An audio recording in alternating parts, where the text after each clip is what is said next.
Hello and welcome to the FasterFreedom Show. My name is Sam. And I'm Lucas. And Lucas, we have a special guest with us today. We sure do, Mr. Mike Kitko. He is glowing, and from the tan, and I think just your general aura is glowing right now because you're excited about something. Well, first of all, it's mostly sun because we just got back from Cabo. Okay. So let's be clear. Right? Oh, I thought maybe it was your aura. I do, it is my aura. Okay. But it's my sun aura from Cabo. Yeah. Okay. Let's just be real around here. That's what we like to do. All this woo-woo stuff, it's got to go. It's bullshit is what it is.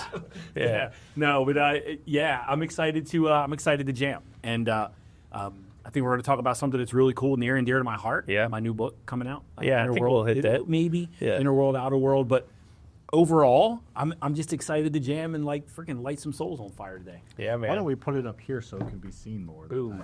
Yeah. Perfect. All right, this is going to be, and we're going to get a good little rounded out conversation because, as we talked earlier, Mike wrote the book, Luke's read the book, and I read a little bit of the book. So we're going to have a good, and I know Mike very well, so we're going to get a good little overall feel for this. Yeah, sounds good.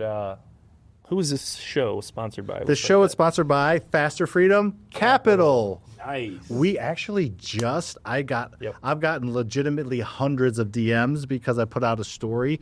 179 people yesterday DM'd me about FasterFreedom Capital because one of our funding partners just announced a 5.58% rate. They dropped the rate by 1 full percent. So if you are not cash flowing at a 25-year mortgage at 7%, and it's close, I can virtually guarantee you're going to cash flow at a 30-year mortgage at 5.5%. So just go to FasterFreedomCapital.com or DM me on Instagram. We will send you information on that. We also have fix and flip loans. So if you're looking for funding, we can do it in all 50 states. DM us. How's Beautiful. that? That was great, man. That 558 is going to get a lot of people's attention. We're going to do that. Yes, for sure. We are. Anyway, And I'm in this building a lot. Yes. I'm with you guys a lot. You are. Like this week, I'm here 3 times in a row. And every time I come up, you guys are launching something new. Yeah. It's nuts. That either means we're crazy or nothing we do fucking works. So we just have to keep launching something until it does. I think it's just keep a massive imperfect action, right? Yes. Just big and act, something Yeah. like. All right, so real quick, before we get into the book, let's talk a little bit about Mike and who he is to us and people in our network. So Mike is my personal coach, I'll call it, personal development, business coach along the way, but also Mike does some leadership training for our leadership team here at Prosper Companies, Faster House, Faster Two of Freedom, them. all that stuff. Two of them. And now mid-level leadership training starting tomorrow. Just ramp it up. So Mike and I have been working together for 3 or 4 years, and it's been a hell of a journey. And I got to see, this isn't even out yet, by the way. So I got to see one of the first very few copies, and I'm lucky to do so. So welcome, my man, welcome. It's good to be here. Thank you. And so in that, I guess, coach mentor way, it's really just the leader behind the leader. Yeah. And I don't tell Luke what to do. I don't make decisions for him. I tell him what to do. Just to get that clear. You might, but I tell him not to listen to you. There you go. For that.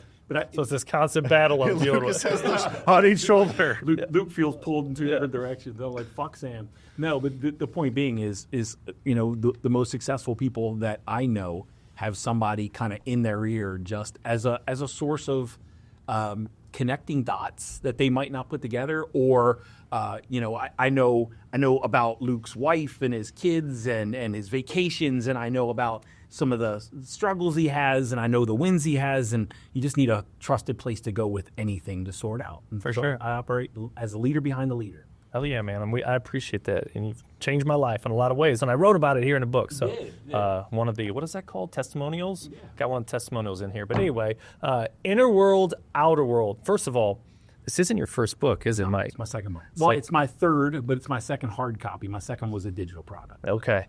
So your second hard copy and your first one was? The Imposter. The Imposter in Charge. And this one? I read that one. Did you really? Yeah, I did, yeah. It was okay. Yeah. And this feels different than that, It right? feels majorly different. The little bit that I've read, it feels much different. It's completely, this is my soul on paper, and The Imposter in Charge was very much a marketing book to try to get more business. Yeah. This is more of you. That was, yes. This and this will probably lead to more business. It will. And this is just my soul poured out. This is the book that I've always wanted to write. I wrote it.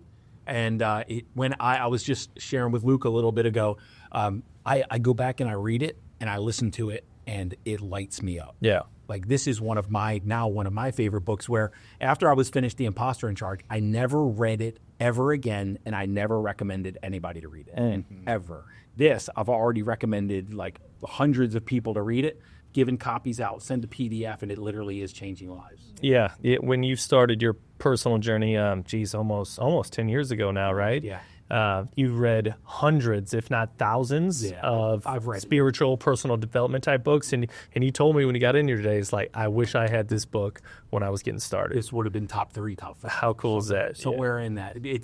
It's a little bit of, it doesn't go deep in any area, but it comes. He's never been deep in anything in his life. So. Anyway, what is it? Small but cute? I picked my wife up in college by saying all the boys were talking about how big their shit was, and I said, "Yeah, mine's small but cute." She came home with it. Perfect. There you go. No, buddy. Just watch what everybody else is doing and do the exact opposite. and you get the attention. It doesn't go deep into anything, but it goes wide and exposes you to a lot that I wish I would have known. In 2016. Yeah. Part of my journey. Heck yeah, and Mike asked me about my favorite part of the book, and we'll get into some more direct questions about the book, but there's 15 chapters and short chapters. These are like, 4-page chapters type of thing. And at the end of each chapter, there's action items for you to do. So it's not just this spiritual, hypothetical type book like, hey, this is how you're going to move the needle, and give you some exercises and tools to do that. This is get to work. Yeah. This is understand yourself at a deeper level than you've ever had the courage to experience yourself. Yeah. Because that's where you're going to find the treasure. That's where you're going to find the treasure. That's where you're going to find your wealth. That's why my business is called Inner Wealth, right? Your wealth is inside of you. Like what you guys have inside of you has created your wealth. Yeah. What you have inside of you has created your success. Where if somebody's struggling, what's inside of them is creating that struggle. Yeah. And that's what this is about. Inner world, outer world. Yeah. Get inside of you, understand what's there. And when you do, and when you change what's happening inside of you, everything outside of you changes. Yeah. I know that's too woo-woo for you, Sam. Way too woo. As soon as you said get inside you, I completely, toned you out. Because it's real. Yeah. So there is no way you can read this book and do the exercises and be the same person when you're done. It's impossible. You won't be. Yeah. You won't be. When you read this from page 1 to the last page, whatever the last page is. Yeah, it's a small guy. It is. It's cute, small but cute. Small and cute. 120-ish pages, yeah. When you read it from word 1 to the last word, if you go back and read it again, then you're going to be a different person and you're going to comprehend it differently. Okay. So your level of consciousness will increase, and that's you see the world at your level of consciousness. You don't see the world as it is. You see the world as you believe it is. Yeah. You see the world through your lens, through the lens that's inside. And when you go in and you reshape who you are, you see the world different. Yeah. Yeah. Well, both you guys like to create a lot of content. It's part of like who you guys are. We have an education business to a degree. You have an education business to a degree. But what inspired you, Mike, to write this particular book in particular? So particularly, were you going to particularly? I was no, I'm good. You guys are rocking it. There's always been there's 2 worlds. I talk about this in the book. There's the physical and the material world, and there's the spiritual world. So the physical material world is what you can see. Mm-hmm. So and most people live in that world, right? Most people are comfortable living in that world. Most people want more physically and materially to avoid understanding what's in them, what's spiritual. So there's this whole spiritual world inside of somebody and their beliefs, their thoughts, their emotions, their how they're somatically wired, the patterns in their body, the emotions that they're holding, the trauma that's in there. In one of the chapters, I talk about samskaras, and that's a Sanskrit word for it's buried trauma, buried pain. So somebody says something to you when you're a little kid, well, you're going to end up not being successful. You're going to be a failure, and that lodges in your body. Now you're living as that's true or trying to avoid it the rest of your life. Yeah. Because every time it's triggered, you feel it, and you don't want to feel it. So you just keep working to avoid it or keep doing something to avoid that. Well, if we go into there's nothing wrong with that. I'm just kidding. You just completely avoid, escape, suppress, repress. Just keep going. Whatever you're doing, just keep doing more of it. When you go into your spiritual world and you understand those samskaras, you understand the beliefs, you understand, then this, what's happening in the material physical world, it becomes easier to navigate, but it becomes less important too. Because we experience the world in our body. We don't experience the world in the world. We experience the world in our body. If you're unhappy with no money, then you're unhappy. But if you can have a lot of money and still be unhappy, because you experience the world as you are, not as it is. And this book, what I've always been drawn to, you both were in my mastermind for a while, but Luke was in my mastermind for an extended period of time, and we worked together. The work that I'm drawn to is taking this material challenge or obstacle that somebody's having and backing them into what is that thing inside of you that's causing that struggle and that challenge. And when we clear it, when we clear that thing, that challenge tends to clear itself up. Because that challenge is coming from something that's locked inside of them that's unconscious that they don't know. Especially when somebody has a recurring pattern, a recurring struggle pattern. One of the things that I find is they don't know how to live without it. It's so familiar, their body's addicted to it. So when that clears up, they go into like some kind of unfamiliarity, and they self-sabotage to try to get back into that. So what I love is helping someone understand how much influence and a lot of times control what's going on inside of you has on your material world. Yeah. And there's 15 chapters. The first 12 of them are all about the spiritual world, and the last 3 are the material world. Because that's still important, right? It's not like you're thinking like, hey, just figure out yourself and don't worry about anything out there. It's like, hey, once you figure out yourself, then you can go chase those more powerfully and have fun while doing it and be happy and all that stuff. Yeah, my wife and I, we went to Cabo, and we went on a sunset cruise, and we're at Land's End, and we're watching the sunset, and it takes money to do that.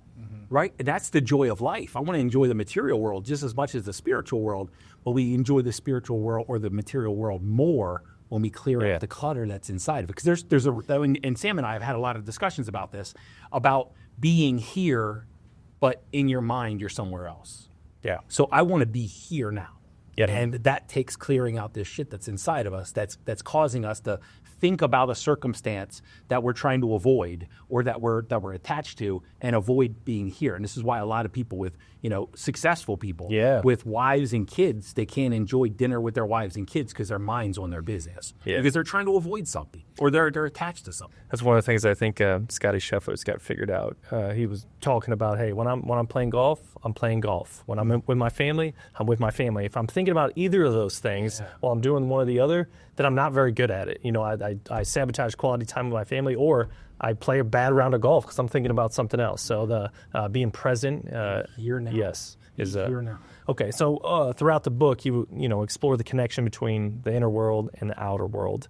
Can you explain that connection and how our internal thoughts and beliefs shape our external experiences? And I said, we don't see the world as it is. We see the world that we believe it is. Yeah. So you can have two people take a look at the same thing and interpret it differently. Like a rock. Somebody can look at that rock and say, that is just an ordinary, ugly-ass rock. Yeah. And somebody could say, that is like part of the universe, and it's beautiful. It's comprised of all of the material of the cosmos and all of the elements, and just go on and on about how beautiful that rock is because they're assigning meaning. Right? Because really they feel beautiful inside, so they see beauty in that rock. Yeah. Where that person that sees ugly in that rock, they're seeing that through the ugliness. And I've done this exercise in a workshop before too, where I've taken a basic rock and I've had two people stand up, one person leave, and I'd tell somebody, describe this rock, and they'd say, it's ordinary, it's old, it's blah, blah, blah, blah, blah, blah, blah, blah, and they're describing themselves, and then I bring the other person in, and I say, describe this rock, and they say, and they describe it exactly as they are, because that's the lens that they're seeing the world through. They're seeing it through themselves. We don't see the world as it is. We see it as we are, right? And it's important that we understand how that interpretation works. Yeah. So someone who believes making money is hard will make money making money hard. Someone who believes that money flows to them easily, money will flow to them easily, because our beliefs create how we experience the world. Yeah. I mean, all of these things together have completely shifted how I see life and how I live life and how how things happen for me and with me. And you guys are part of that. At some point years ago, 10 years ago, I wouldn't have felt that I could be in same room with you guys. Now I see myself as equals. Yeah, I love that. And the rock example was good. Don't get me wrong. Yeah. But when you think about all the people you worked with, or even in your own life or Angie's life, can you share like one of the most powerful real life examples that you've seen in someone's life that when they've shifted their mindset from their beliefs becoming a reality, if that makes sense. So in your book, our belief dictates our reality. I'm not asking this question very right. You get what I'm saying? A better example than a rock of someone who has shifted their mindset when their beliefs change their reality for the betterment of More their life. impactful example. Maybe. Yeah. So the first thing that popped up was an example of somebody who was, this is more of a business thing. So nothing wrong with it. We'll relate it back because it's really about self-worth is what we were dealing with and how they saw themselves and how they saw life. So I had a client, and you guys probably know her, but she was a real estate investor and a wholesaler, and her passion was travel. And she was doing wholesaling that she didn't love to fund her love of travel. And every once in a while, she'd go on a trip, and somebody would, hey, can I come with you? You know what? I want to go with you, and I'll give you some money here and whatever. And they'd pay her. Yeah. And when we started working together, she wanted me to help her with the wholesaling more, like to crank up that wholesale. And you guys know, first question I want to ask is, do you love it? Yeah. Do you love what you're doing? Do you love wholesaling? When I asked the question, she said, no, I really love travel. I'm like, well, what if we fund the travel in some way?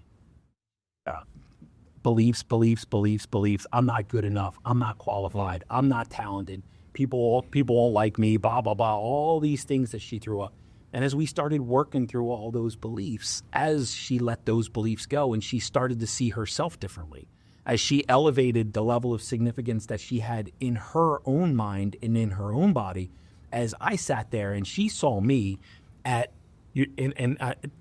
this sounds really egoic, but she saw me here and she saw her here. And over time, as I helped her elevate her own level of significance, she started to feel more valuable. She started to feel more worthy. She started to feel more capable.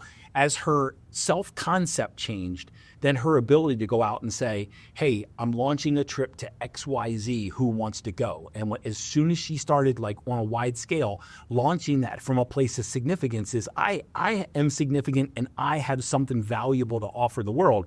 Now she's traveling constantly and she's always taken a group of people to places that she loves. And that pay her to go. And right? they pay her, and it funds her life. And they pay her to go, and it's something that she gets to do, not something she has to do, and she loves it. So she's literally getting paid for her passion. But that settling for, and there's some awesome wholesalers in the world that love wholesaling. I get it. So this has nothing to do with a wholesale bad. That was an I have to, not an I get to for her. She didn't want to do that. She thought that was required because she didn't feel valuable and important enough to do anything significant on her own. Yeah. Does that make sense? That's great. Yes, She reinterpreted who she was, so now the world sees her completely differently. And the world, whatever you believe about yourself, you'll attract people into your life that believe that about you. So you helped her identify that limiting belief. How would someone else identify their own limiting beliefs and maybe even start to transform them? You got to understand what and some of the questions that I ask in the chapters really dive into. What do you believe about yourself? What do you believe about life? What are your recurring? If you want to see what you really believe, look at your circumstances. If you want to see what you believe you deserve, look at your circumstances. If you're struggling with money, it's because you believe you deserve to struggle with money, and that's a bitter pill for people to swallow. That you're getting what you feel you deserve at a subconscious level, and sometimes we don't even know it, right? But if you look at your bank account, you'll start to understand what you believe about money. If you look at the quality of how you treat your body, you'll start to see what you believe you're worth. If you start to see the quality of your relationships, you'll start to back into your beliefs. Like, that's the easiest way to back into beliefs is to show me your circumstances, and I'll probably be able to tell you what you believe, right? And then we can start to shift them. And some people are scared to let those things go because they've lived through those beliefs their whole life. Yeah, and it's hard for them to even see it when you're living in it every single day. And they even understand that it is a limiting belief for someone who's stuck in it. You know what I mean? But see the role, and this is the role that I play in your life. Correct. Is Luke, we're just sitting having lunch, right? We go to Thai. I love Thai food. So Luke likes to go and experience all kind of different restaurants. Yeah, he's weird. I would just go to the same Thai restaurant all because I love Thai. and get the same dish because I love the same dish. Does he ask the waitress what she thinks is the best thing on the menu and orders it? Sometimes. And then we eat family style because, we like different flavors. But no, I'm joking about it. I love going all over the place. But all I'm doing is asking Lou questions and listening. And the trust that we've built up, right? Tell me if this feels right for you. The trust that we've built up allows me to ask you questions that are very, very deep, that are raw, that are vulnerable, but you respond from a place of trust and honesty and vulnerability. And from that, I'm starting to reflect things back to you. And I'm starting to ask deeper questions about what do you believe and how do you show up and how do you interact. But it all comes from a place of trust and honesty and love, right? Yeah. And sometimes it just takes that person that you trust helping you understand more about yourself than you've ever known. So, but I started this journey in 2016. I didn't feel I was valuable. And that's what the imposter charge was about. I didn't feel like I had anything worthy or deserving of offering the world. I didn't think I was talented in it anyway. And then when I started asking people, hey, what am I really good at? They're like, Mike, you talk a lot. And like when you're talking about something that's important and impactful for the other person, like there's nothing, like we lose track of time and stay with you. And I didn't think I was good at anything, but I was a natural speaker, a natural teacher, a natural coach, a natural mentor, but I had no idea. When I was in corporate, the only thing I loved in my corporate career was sitting with somebody in my office and just getting into their soul and helping them understand how to live a higher quality life, whether it be in my organization or not. But then I spent 99.9% of my day doing shit I hated. Yeah.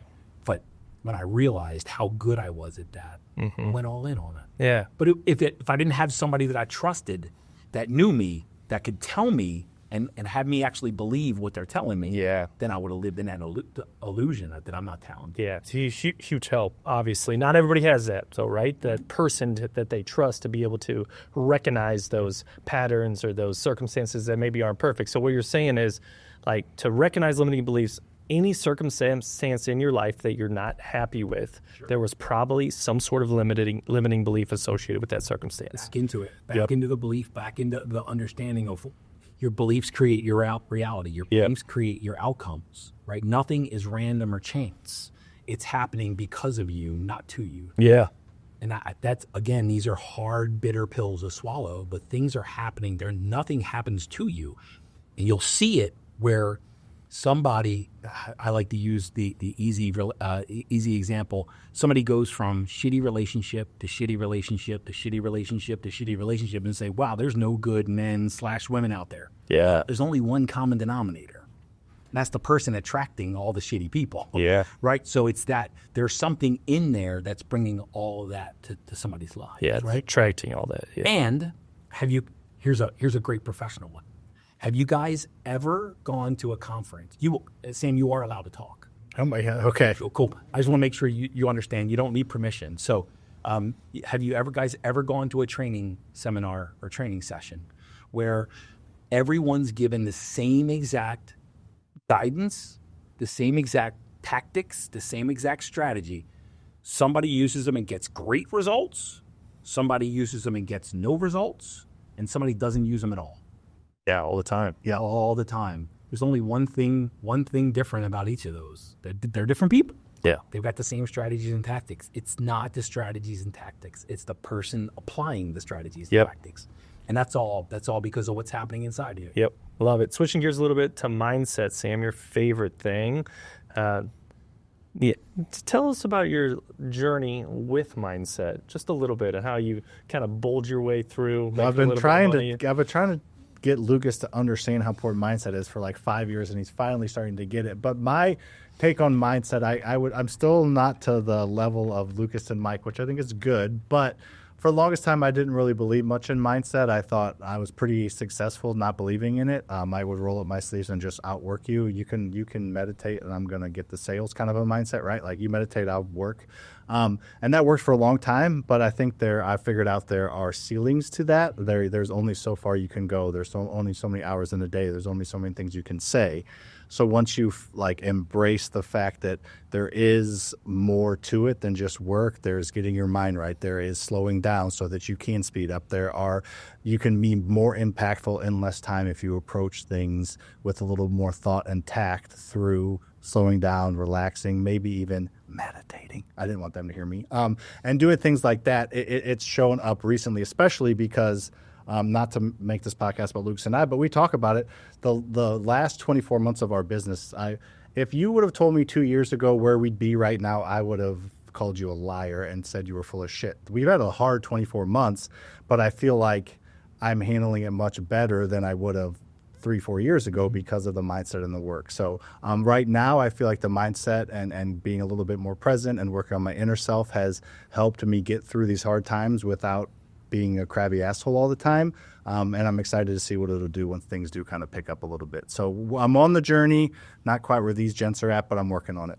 But the mindset's not just, so let's talk about two things. Okay. There's mindset and heart set. All right. You guys ever heard about heart set? From you. Okay. So mindset is what's happening in your mind, and heart set's what's happening in your body. All right. And we like to put a lot of credence, and we like to talk about mindset a lot, but mindset isn't that it's about 10% of the whole game.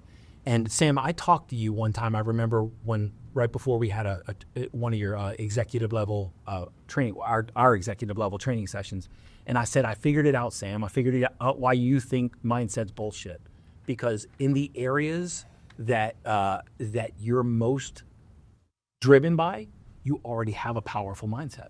You already have an empowering mindset. You were born, gifted, nurtured, conditioned with a mindset that tells you can, and tells you that it's available to you. You will, yeah. And tells you that if you work, it will come. That if you take action, you will get benefit. You will get outcome. You were built with an empowered mindset. Mm-hmm. You were grown. You were very, very blessed. Mm-hmm. And when you're living in a mindset that's empowered, and then you see somebody that's not empowered, you're like, fucking work harder. What the fuck are you doing? But you don't understand. It's because of this is why they're not. Because they believe they can't. They believe they're not worthy. They believe it's not available. They believe that if they take action and it's not going to work anyway, so why would I do it? Because that's how they were reared, nurtured, conditioned, programmed. So we see we look at somebody who has an empowered mindset, thinks that this shit's all mystical and woo-woo, but you don't see that 90% of the world, right, 95% of the world is living with a disempowered mindset. Yeah, that's beautiful. And, someone, hopefully I was born with a similar type of mindset that you're talking about, feels like I am. Yeah, and then, we're just trying to get that last, 5-10% out of our mindset instead of starting from a completely disempowered mindset to get up to that 70, 80, 90%, where some people already start off because we're blessed there, right? So is it possible, live starting in a completely disempowered mindset, whether it's how you were born or how you were nurtured, the exact opposite way maybe Sam was, and then to kind of shift that into a powerful mindset from scratch. Is that possible? Yeah. Sure you can, but you have to be open and willing. Like the first time I ever read Think and Grow Rich, you guys have read Think and Grow Rich. Mm-hmm. I thought it was complete bullshit. I closed it. I put it down because I wasn't open yet. And 6 months later, I opened it up, and I'm like, holy crap, this is a whole different book. Yeah. Right? This is like, wow, how come I didn't see this? The words change. How did that happen? But because I wasn't open to somebody telling me that what's happening in here impacts what's happening out there. Yeah. And I was too living in the physical and material world.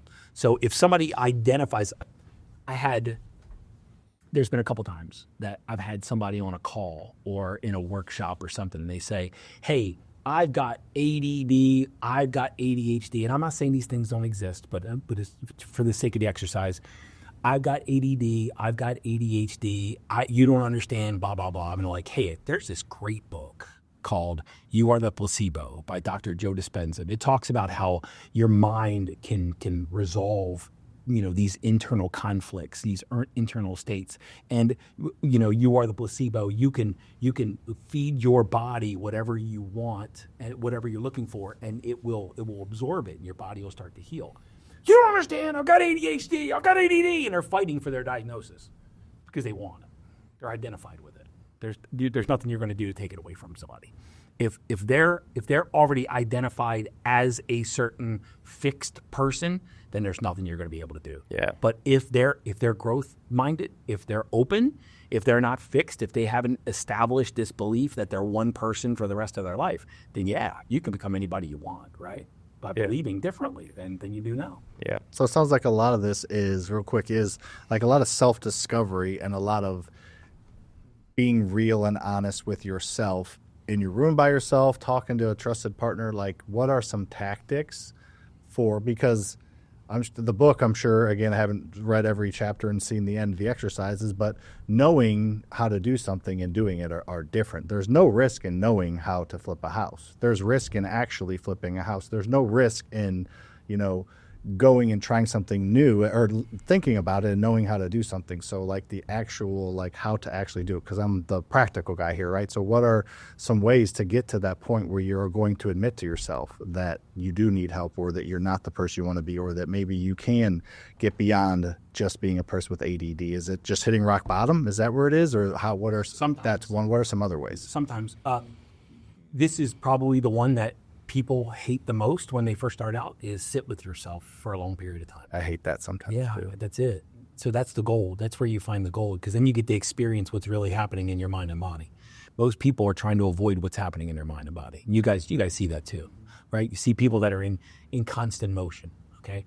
When we are addicted to stress and struggle, then peace feels like boredom.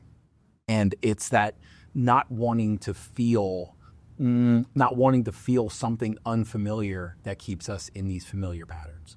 So when you sit with yourself, and man, it was excruciating when I first started. And you sit, close your eyes, and you just start breathing, and all these thoughts start wiring, and all these emotions come up, and there's these signals of fight or flight. I got to get up. I got to do something. Your body's uncomfortable. You're rocking. It's just all this shit that's happening.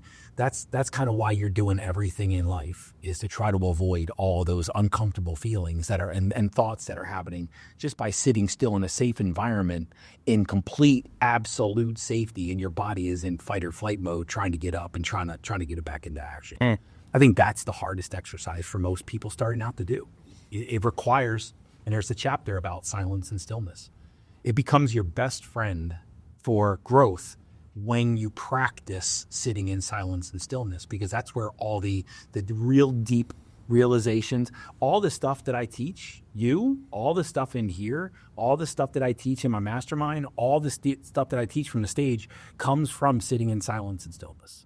I just had these awarenesses, these awakenings, these realizations, and dots start connecting, and I suddenly get content to teach that's powerful and impactful. And it doesn't come from action. It comes from sitting and understanding, letting my subconscious speak to me. Hey, what's next? What are we looking to create? That's some of that silence and stillness, and you can experience float tanks. And I love float tanks. Ask yourself some simple questions, right? What am I most scared of? What am I most afraid of? And getting really honest with yourself. Great segue. What am I trying to avoid? What am I most fearful of losing? And when you experience that, there's also a chapter called shadow work. It's when you realize what you're most scared of, go into it. Don't try to avoid it. Go into it so we can resolve it and solve it and understand it at a deeper level, so we can release it. We don't have to live from a place of survival, avoiding that the rest of our lives. Yeah. Your book addresses the role fear plays in our lives. So how can someone reframe their relationship with fear and turn it into a positive force for growth? Yeah. This is one that took me a while to understand. Is emotion can't hurt you. Emotion can't hurt us at all. They're just feelings. And I'm not saying fuck your feelings, right? Ignore your feelings. They can't hurt. Yeah, I'm kidding. They're real. Emotions are real, and they can't hurt us. And when you dive into the fear and you start to resolve the fear, as the fear, it becomes understood and becomes aware, it becomes a superpower. Because you've lived.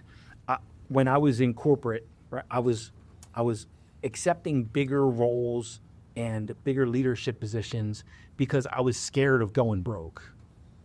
And when I understood the fear of going broke, then I understood that I can still lead without that fear, but I can lead more powerfully because I can be more present and I can be there with the person and do it for positive good instead of for my benefit. Because as long as I was living from that place of fear, I was doing everything for my benefit, not for anybody else's benefit. So then as I did that, now everybody starts to win in the room when I teach, not just me. Because I used to steamroll people because when I felt that fear, I was going to hurt somebody. And I was just having this conversation with my daughter yesterday. I have a 23 and 20-year-old daughter. And I was saying that when I was 10 years ago, before this stuff happened, my kids would say something and I would fly off the fucking handle. And I was emotionally volatile because I had so much intensity and fear in my body that anytime it was touched, I just blew up like a volcano.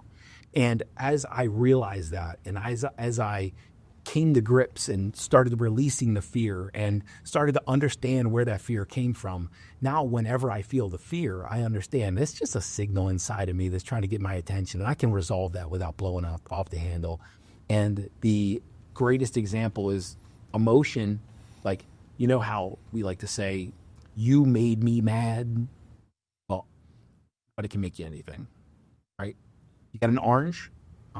If you're listening, I'm holding an orange, not in real life. I'm holding an orange in my left hand, and I've got a knife in my right hand. All right? And emotion is just like this. You take the knife, and you stab it into the orange, and wiggle the knife around a little bit, and you pull the knife out. What happens to the juice that's in the orange? Comes out. It comes out. Did the knife create the juice? Oh, exposed it. It revealed it. Revealed it. Words cannot cause you to have an emotion. Choose to have an emotion, but the emotion was already in your body. It was already there. The knife just revealed it. Yeah. So when we feel the fear and then release it, and there's a chapter about releasing and letting go. When we feel the fear, we get into the fear, we amplify it in our body, start to release it. We let a little of that juice go, and now there's less to be triggered later. We get to own that instead of be triggered by the world. Yeah, that's good. I think just start with what triggers you. Super simple. Anytime you feel that like weird, warm, anxious, mad feeling in your body when someone says something to you, there's something to resolve there. Yeah. And instead of trying to forget about it, and it's going to be worse next time, you go in and kind of resolve what is the root cause of this. And then instead of forgetting about it, and that will help it dissolve, and it'll be less and less and less until eventually that same praise or that person or whatever doesn't trigger you at all anymore. This is called self-mastery. Yeah. It's about mastering the self. Yeah. And not being a victim of the world, right? When something triggers you, when your wife says that thing, when your kids say that thing, when your employee says that thing, when your bank account goes down, when your earnings are off, when you have to have a difficult conversation with your investor and you feel that angst inside of you, whenever you're feeling this stuff, that's your body, that's buried pain, that's buried torment that's in your body. It's somatic. It's energy that's trapped inside of you. It's trying to get your attention. But when you deal with it and resolve it and you let it go and you start to empty it, then you can have that discussion without that angst. Yeah. You know? So I like to say, this is one I post on Facebook that gets a lot of attention. If your emotions, your thoughts and emotions go up with your bank account and down with your bank account, your money's bitch, right? Money's got your nervous system like in a chokehold, and you can detangle that. We can detangle that, and when our bank account goes up, we don't feel like we're the best thing on the planet. When it goes down, we don't feel scared. It's like it just went up and down because our nervous system is and our emotions are detangled from our bank account. So most people live like that's just normal. But that's like this entangled.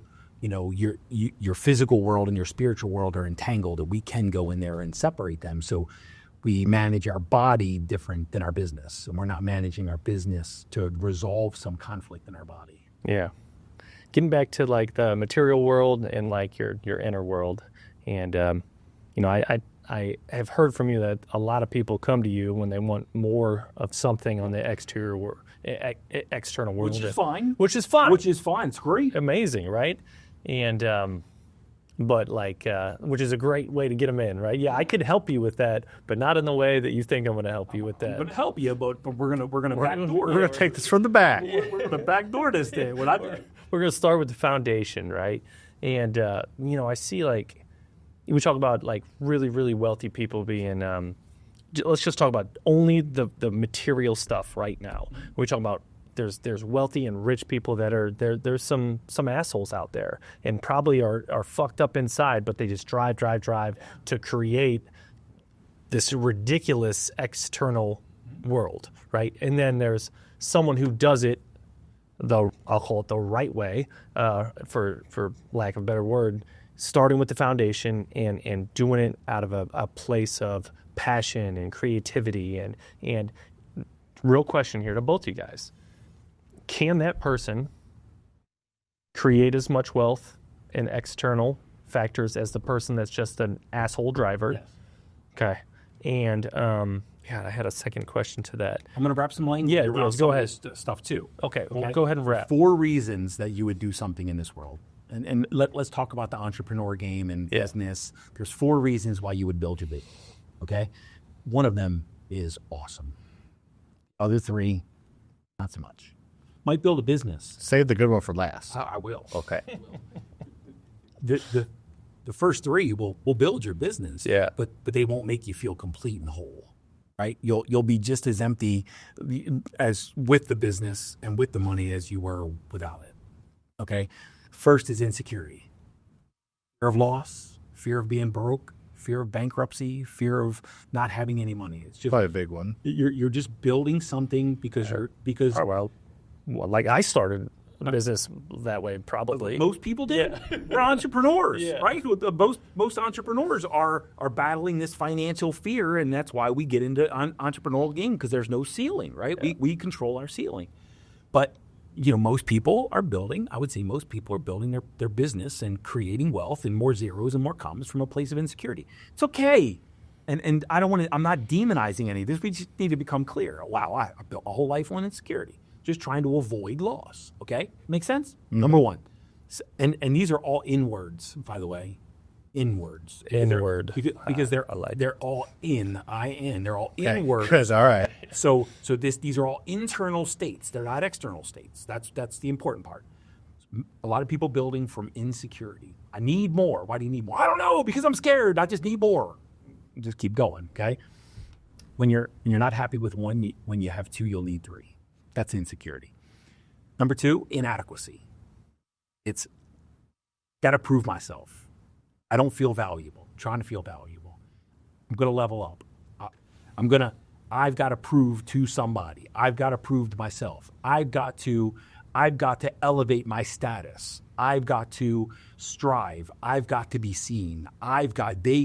They need to respect me. I'm looking for the respect of other people. It's all to try to fill some internal void in their identity. All right? Inadequacy.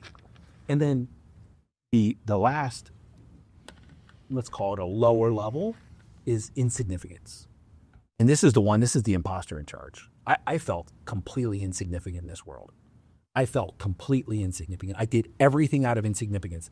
I wanted titles because I wanted to be seen as the guy, because inside I felt absolutely freaking absent. I had no value, no worth inside. I felt empty. I felt incomplete. I felt broken. And I was trying to feel okay. And I kept going for title after title and big bonus and signing bonuses and all that stuff, just because it was so empty in here that I didn't know how to fill it up, okay?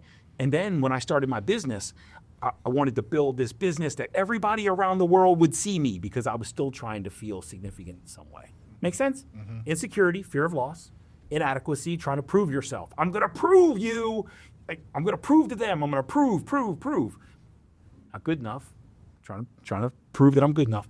Insignificance, I'm going to try to become somebody in this world. I'm going to get these results, because if I get these results, I'll feel like I'm valuable. Okay, cool. The last one is inspiration. Inspired. Why do you want to do that? Because I want to. I want to. We got a mutual friend, our friend Brian. He's going to have a third Airbnb at some point. Because he has to? No, because he gets to. He loves projects. He loves Sedona. He loves his Airbnbs. The next ones that I get to, not that I have to. He's not trying to fill a void. He's not trying to fill some internal conflict that's happening inside him. He's just doing it because creation's fun. Yeah. Right? You're creating for the sake of creation. Yeah, I've woke up in the middle of the night multiple times thinking about business, let's call it, and sometimes it's some sort of fear right there, but a lot of times it's just like excitement and passion and creativity that just has to get out as well, and that's you can kind of feel the difference between those two for sure. Yeah, no doubt. When I wrote this and I explained my creative process, the first, the Imposter in Charge, and the second book, The Prosperity Principles, I would sit down for hours and the only thing that kept me going is they're going to see me. They're going to see me. They're going to see who I am, and I'm going to prove to them that I'm somebody. And man, I hated that creative process. Yeah. But anyway, the point being is with this, we got all this great technology nowadays. I put my AirPods in and I turned on a voice memo on my phone and I just walked on my back patio and I just spoke. I just talked just like I am now. And I would just tell stories and I would just free flow. Then we've got all this technology where we can go in and say, hey, organize this for me. And it organizes it, and then I get to edit it from that place. Right? So I'm editing this stuff that I spoke and I'm putting it in book form and I'm reorganizing it in my way. And it like shaved so much time off, but it also, this book, it reads like I speak, not like I write. Right. And that's very inspired. That's why I love listening to my voice too, by the way. That's why I love listening to this. And that's why I love like reading it. It's just awesome. It feels like me. That's inspired. That's inspiration. I wrote this so that I would enjoy it and hoping maybe it'll have some impact on the world. The Imposter in Charge was literally written out of insignificance. Yep. I just put two things together. This is not about the book, but you mentioned earlier how much you talk. I do. I really started to notice that After 4 years.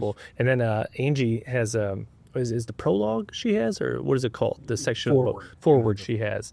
And she talks about you just sitting in silence for hours and hours at a time. Most people don't do that in the day, so they just kind of talk a little bit here and there throughout the day. But you're like saving up all your words because you don't talk at all for 4 hours. Then when you do, like, I gotta get my work quota. I got something to say. But do you feel the energy behind my work? Of course. Yeah. You guys have both seen me speak. One stage, I'm pretty freaking electric, right? Yeah. You see and feel the energy. For sure. I sit in silence and stillness for a long time, and then when I'm in the zone, when I'm able to teach, it's just like I just lose track of time and I just unleash everything, right? and it just feels so good because I'm hopefully this impacts some people's lives. For sure. That's why we're doing this, to impact people's lives. Yeah. And when I bring that energy, this is going to change people's lives, I can't like hold it back. It just energizes me. And this is the in Gay Hendricks' Big Leap. If you guys have read that, I know you have. Yep. I started, I couldn't. It's all bullshit anyway, Sam. It doesn't matter. But he talks about your zone of genius, and your zone of genius is that thing that you do that you lose track of time. It actually increases the energy in your body. You would do it for free, but you probably get paid a lot of money because you get great results with it. And people love it, and they admire you when you're in that zone, and they want you in there because they feed off of it too. And that's this creation stuff that I do in the books and the speaking. And that's the inspired stuff. It's not coming from insecurity and inadequacy or insignificance. Yeah. It's coming from inspiration, right? Yep. Love it. Feel it. What you do for us and our leadership team is, a lot of this teaching, we try to apply it to leadership, right? So can someone, an individual listening, use your teachings from the book to become a more empowered leader? 100%. As the leader grows, the organization grows itself. As the leader gets better, everything gets better. The only limit a company has is the leader. And like, what's his name? Give me some context. The lid. He's a leadership guy. Maxwell. John Maxwell. Yeah. The law of the lid, right? The business is only going to grow as powerful as the leader is. So, and as the leader grows and becomes more internally empowered, then you empower people from that place. Yeah, I would think like, you're going through these teachings and doing the work yourself, like, number one, ability to handle stress would be, your capacity would get much larger. And just like like you said, becoming triggerable, because in every single day, there's something that could pop off, make a normal person just go off the rails because it's wild. It's great stuff. It's terrible shit, and it's all in the span of 45 minutes. So you got to be able to kind of handle that and digest it, and instead of being triggered by and flipping out on people, and nobody wants to work here. So those are two things that just pop off, and simple things that just came to my mind when I read that question. Life is not always going to go your way, and when it doesn't, who are you and how are you capable of handling it? Yeah. And I think if the leader gets scared and then starts disempowering all the team, I remember being in that place, like results would be off and I would go in and I would lash out at my team. Yeah. Like they were all suddenly pieces of crap, right? Where just yesterday it was going well and they were the best thing on the face of the planet. Now I'm triggered and I feel fear and I feel scared. So I'm going in and I'm mistreating them because of something that I feel. And I think as the leader practices some sense of self-mastery, becomes the owner over themselves, then they have more ability, higher capacity, and higher capability of handling whatever happens inside and being able to diffuse it and handle it without lashing out at other people. Yeah.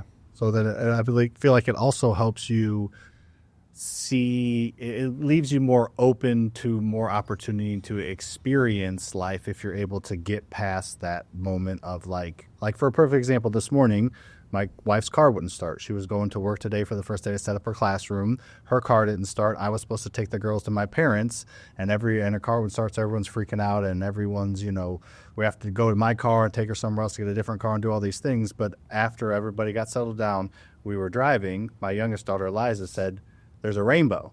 And she saw her first rainbow ever, and we were all together. She's 3 years old. She only had seen rainbows in books. She's like, "I just surprised myself. I see a rainbow." And we all looked at it. So anyways, it was a really cool moment that wouldn't have happened if we weren't in able all together. And why were we all together?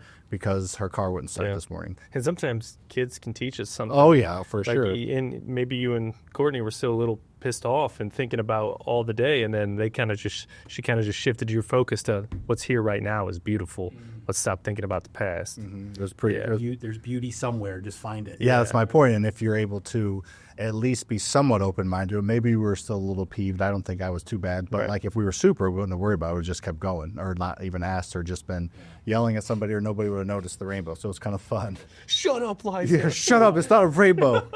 And I think this self-mastery journey is let's put it in terms of leadership. Yeah. Have you guys ever had these long periods of drought and then something just shifts and things take off? Does that happen like often? Oh.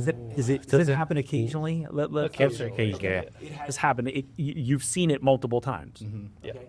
So the next time it happens, you can handle it one of two ways. And you go through this long drought. Either you can start getting all freaking scared and start getting anxious and start getting whatever, or you can start stacking wins. I remember when it happened then, and we're fine. And you can start bringing yourself out of survival mode. And I think that's when you're going to be triggered by life. It's when you're triggered, what do you do? Do you look to stack wins and take back control of your nervous system? Or do you just allow your nervous system to dictate how you're going to experience life and go unconsciously through life, trying to resolve this inner conflict through external circumstances? And I think that's the most important part of all this. Yeah. Is when we're unconscious, we're trained that in order to get peace in here, we have to do something different out here. And we lose peace a lot throughout the day. And then when we lose peace, what do? Most people go out here for the answer. But the really powerful people, the most spiritually evolved people that I know, the happiest people, the most free people, when this triggers, they go inside and they're like, okay, let me get back into my own power. And I'll go handle it. Yeah. I'm not handling a little charge almost. I'm not handling this to resolve this. I'm going to go resolve this, and then I'm going to go handle this. Yeah, more powerfully. You're handling life from the inside out, not from the outside in. Yeah.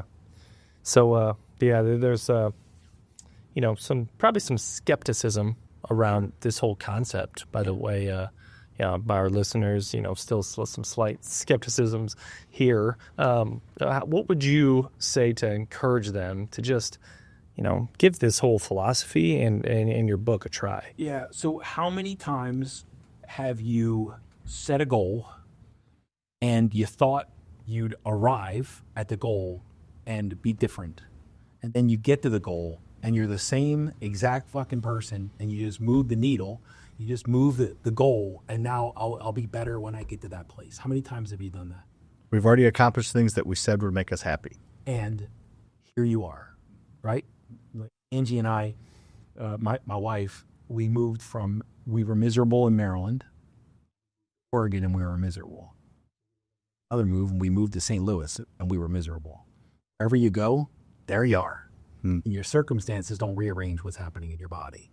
So just connect to that. How many times did you think you'd arrive, and when you got exactly where you wanted to get to, you were the same person and you expected to feel differently?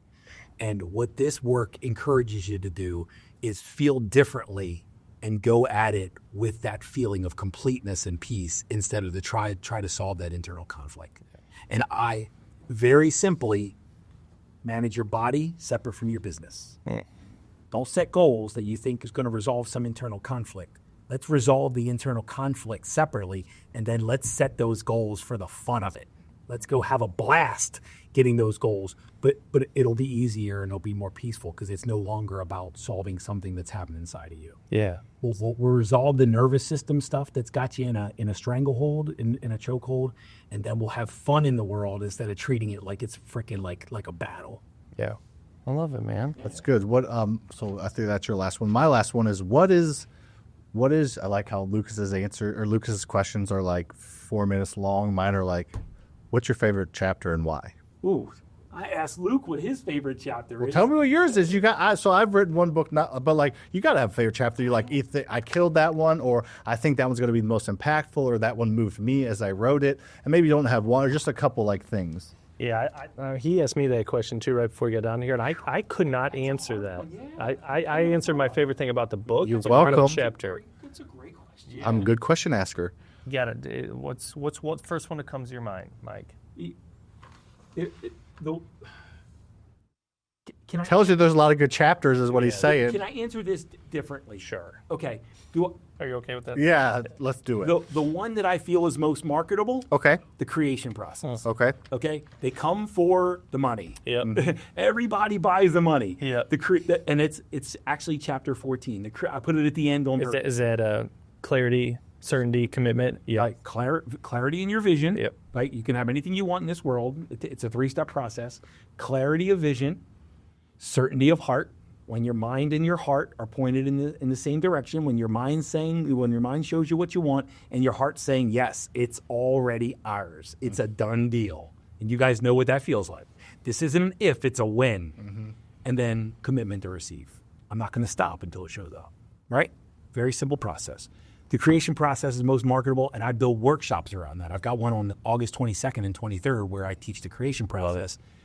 But I also intertwine everything else in it. Yeah. Because until you become the person capable of executing the creation process from a place of power, you're not going to get anywhere. Nice. You're always using the creation process either for what you want or what you don't want. Okay. All right. So the shadow work chapter is probably the biggest game changer in this whole book. Yeah. And I gave this to our friend Pat Hilton and gave him a copy. But that dude's a nut. He's an absolute nut job. Pat, I love you. You're an absolute nut job. But that's what I love most about you. But he gave me this little bit of feedback. He said the shadow work chapter is worth $1 billion coaching session. That is the stuff that'll clear out all the shit that's inside. And that's the stuff the reason you want the money is because of the shadow work that you're avoiding. The reason you need the money is because of the shadow work that you're avoiding. The reason that you need a partner is because of the shadow work you're avoiding. The reason you can't sit with yourself is because of the shadow work you're avoiding. Does that make sense? Yep. So I should skip that chapter. You should then? probably skip it. Okay. Yeah. Or just that one. Just keep reading it to you. And all shadow work is getting in and understanding the pain that's in your body and starting the process of releasing it and healing it so that it'll dissolve and you don't need to live from those shadows anymore. probably the most spiritually evolved is the ego and the soul. Yeah. The champion ego and the soul. So where most people are living through their ego, and we're here to experience life through our soul. But most people don't make the journey and don't transcend the ego in order to really experience what the soul came here to experience. And the ego's all insecurity, inadequacy, insignificance. Yeah. Those are all survival. Those are all ego signals. The inspiration, that's what the soul came here to experience. Yeah. I like it. You want a quick marketing technique that you can use that I used that probably sold a couple thousand copies? Go. It's perfect timing. So I did this video. You should do the same thing. So Hormozy's got a new book coming out, Alex Hormozy. Yeah. I think he's already sold a couple million copies before it's even out. But you should do a video saying, show Hormozy's book and say, I read this book, and if you read it, I guarantee you missed the best part. And then open it up, and then show them your book. I did that with my book, and so do that. It'll work. Perfect timing for two reasons. Hormozy's got a new book. And that's what I'm saying. Yes, that's my perfect. Like I just read Hormozy's book. I guarantee you missed this, and that'll get their attention. Open the book up, see, here's my book, and I said it's probably not as good as Hormozy's book, but I promise it's worth whatever $10 it was at the time. So there's a marketing. You'll get some sales from it. So this bad boy, Inner World, Outer World's not even out yet. Right? Yeah, when's it come out? Next week. Next so week. August 19th. So next week. That's Tuesday, week from today. Tuesday, August. This comes out tomorrow, so this will be out tomorrow. Okay, so in 6 days from this coming out, doesn't change the fact that it's August 19th, 2025, and we're gonna have an awesome book launch party right here in this building. Yep, 8:30 Waterbury Falls Travel. Fallon Mo, come on out. 3 to 6 p.m. Central Standard Time, and it's my birthday. Woo! Boom! Double celebration, baby. What'd you ask for? No. Book launch. Book launch. Buy some books. Yeah.